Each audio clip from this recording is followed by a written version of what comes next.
Hi everyone, and thanks for tuning in to watch this YouTube video. I'm really excited to be able to present this study that we're launching October 12th, 2021 called the BRISK-ED study, Balanced Crystalloids or Ringer's Lactate versus Normal Saline in Adults with DKA in the Emergency Department, a pilot RCT. I'm presenting this on behalf of my co-investigators and collaborators. And I also want to acknowledge the research staff within the division. Bronca and Christine are research coordinators, as well as Tom and Fardoza, research assistants, and our EDRNs who have come aboard as nursing champions and super users for the BRISK-ED study, Virginia, Andrew, and Anya. These are my disclosure slides. Thank you to the Lawson Health Research Institute for an internal research fund to support this project.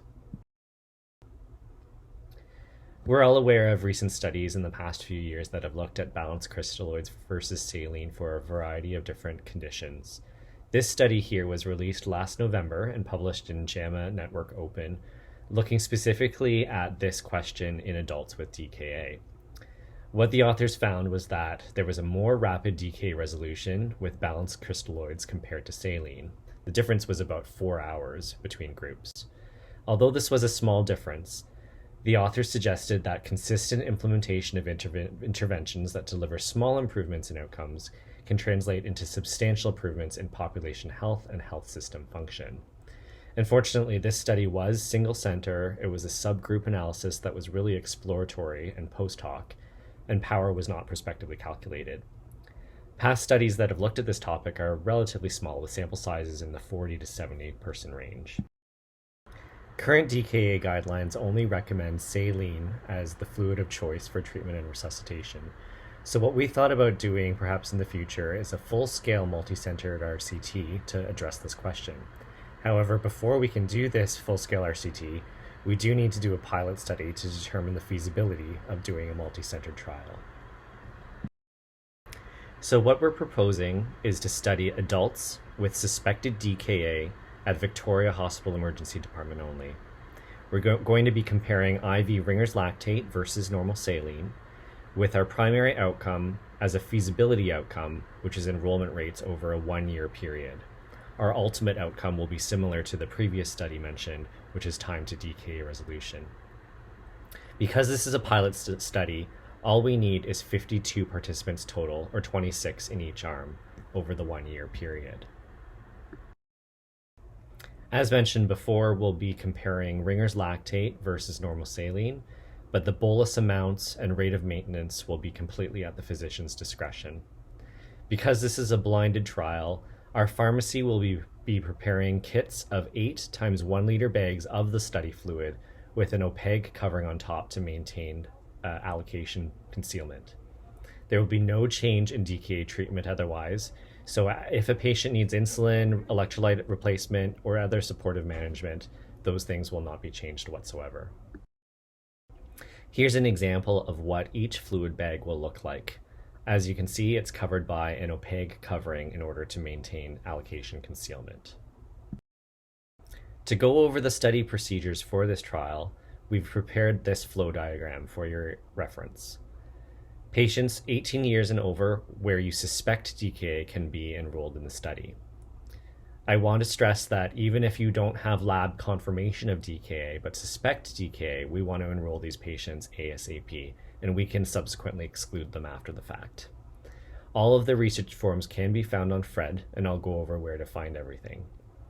As well, we're asking our physicians, after consent, to also order the BRISK-ED study fluid on Cerner, and I'll go over that as well. Under FRED, under the Research tab, you will find these 2 links that are already there.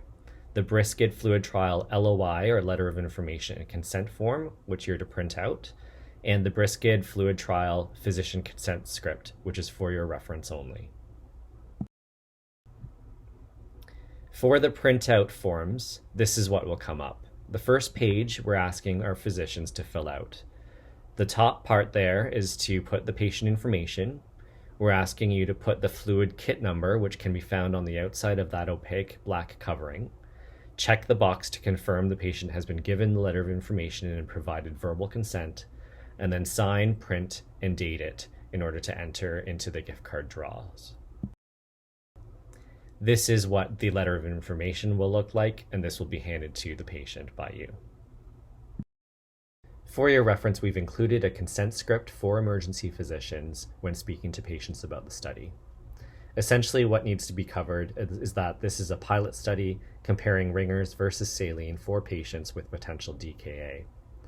As part of the study, patients will be randomly assigned, or with a flip of a coin, to receive either saline or ringers, and we need their permission to collect their basic information and data, which will be kept private and confidential. Please ask the patients if they consent to participate in this study.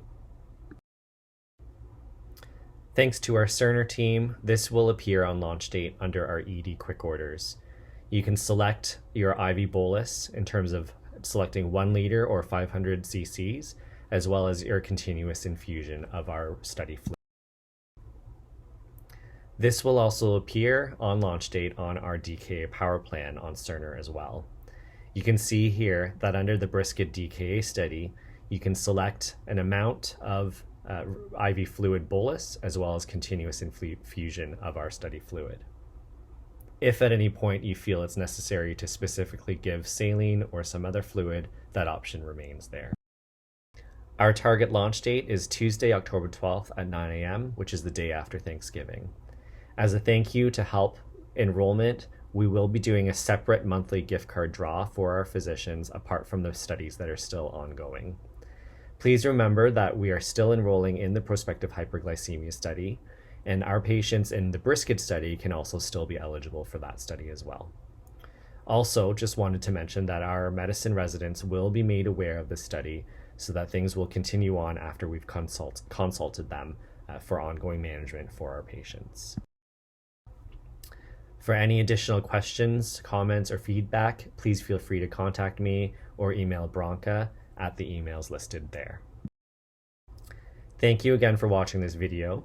Please email Tom Chen, our research assistant, with DKA in the subject line for enrollment into a gift card draw by October 31st. Thanks for your attention. I really appreciate it. Have a great day.